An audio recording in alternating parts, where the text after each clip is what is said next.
which is actually not an easy question, because the question then is color for what?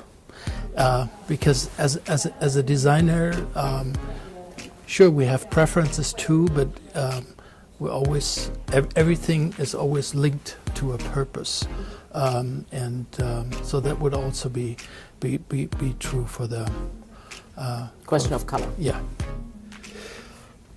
it's. There are many heroes. The Castiglionis, the Eameses. It's like, well, of course, for design, we prefer the dead designers as but Castiglioni, the Eameses, or we just talked about Dieter Rams. Yes, for sure. He's still alive.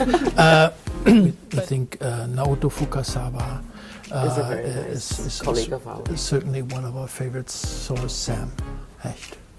Yes. Always the latest. Always the reason. It's always the recent baby. Yes. If you look at design a little bit more holistically, it would have been the personal computer and its latest incarnation, the current laptop that I'm using.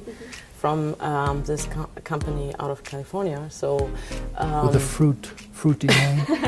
Stop it. So no, but for us, the idea that things are equipment and tools to express yourself is a very strong one, and so a laptop makes a lot of sense. Yes.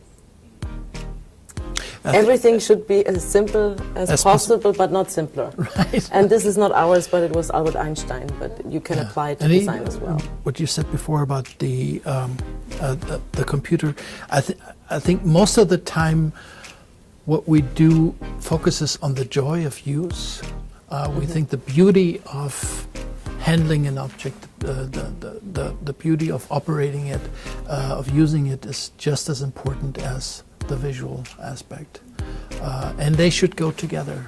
I think problem solving is something like a common thread, or something that we take seriously. So ask yourself how to address a need or a problem that you observe, and that might not always be a product. Sometimes it might be a service or a software. So ask yourself what is the right answer to a challenge.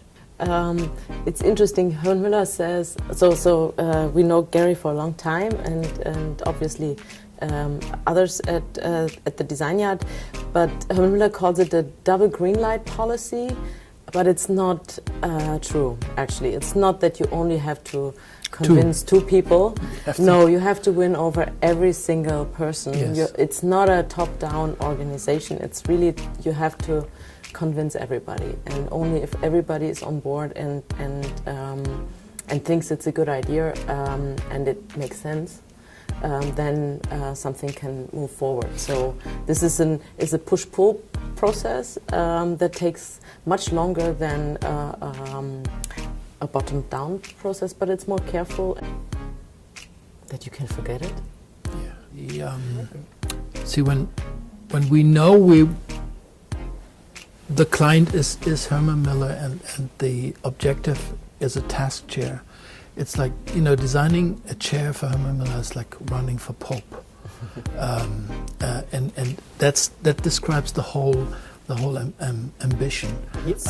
Observing the context more than the competition. Yeah, it's observing the context. It's trying to get to the heart of the problem.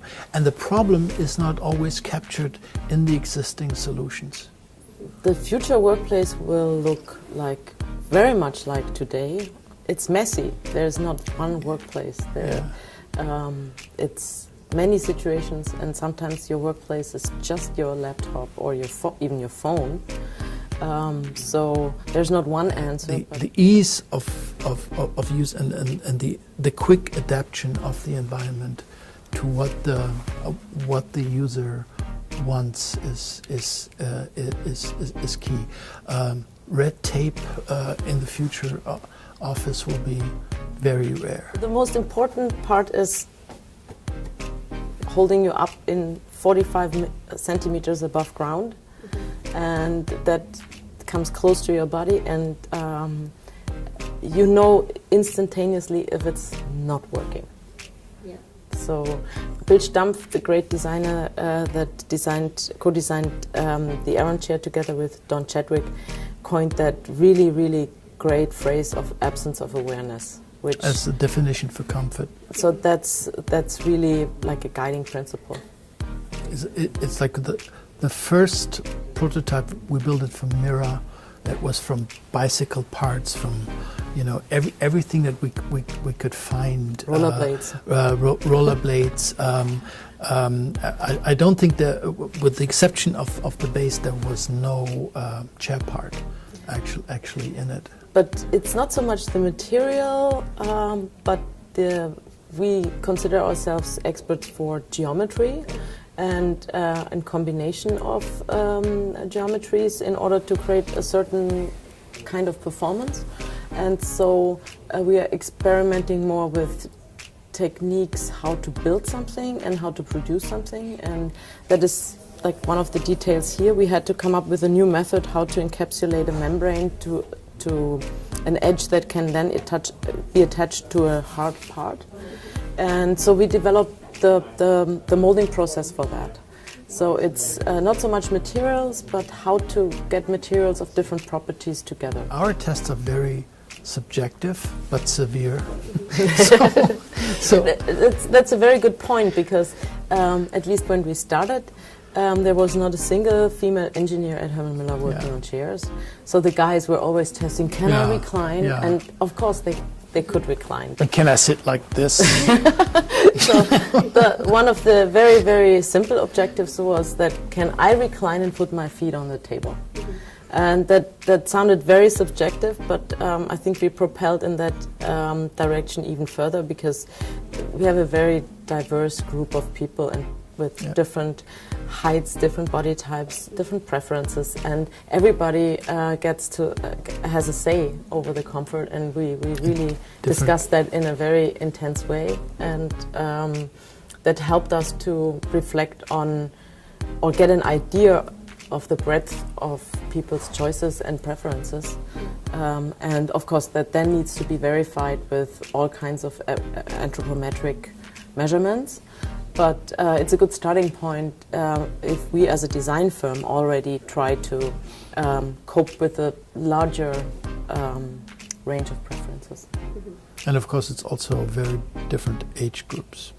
I mean, that's our interns get ever younger. Yeah, I don't know how they do that. But well, it was at the very beginning we founded ourselves or conceived the studio when we were still working and living in Ulm, which is in the south of Germany, and then moved to Berlin when the wall came down. And we said, well, finally something exciting is happening in Germany, and most of us had lived in Berlin before, and we wanted to go back. But then we discovered everybody wanted to go back to Berlin, so the rents were unobtainable to us, that's what we thought. So our plan was to create a design ambulance. Yeah, and buy a truck. Driver's licenses allowed us still to drive a truck with 7.5 tons, which is that would have described the size of which the is studio. Quite a substantial truck, but that would. So the plan was to go with that truck from client to client. But the idea to really listen and go to clients and understand the needs that is still in our DNA. And it wasn't. We cannot claim we were the first to have the idea of the design. The great Joe Colombo, he had an RV, and he went from one Italian company to the other and stayed on their campus until the project was done. Yeah, there's still a plan. Yeah, there's still a plan to buy an Airstream, but that's years in the making. So maybe it materializes. Gardener. I would have become a gardener. I have no fallback plan. No plan B. No plan B. No. You're welcome. Mm-hmm.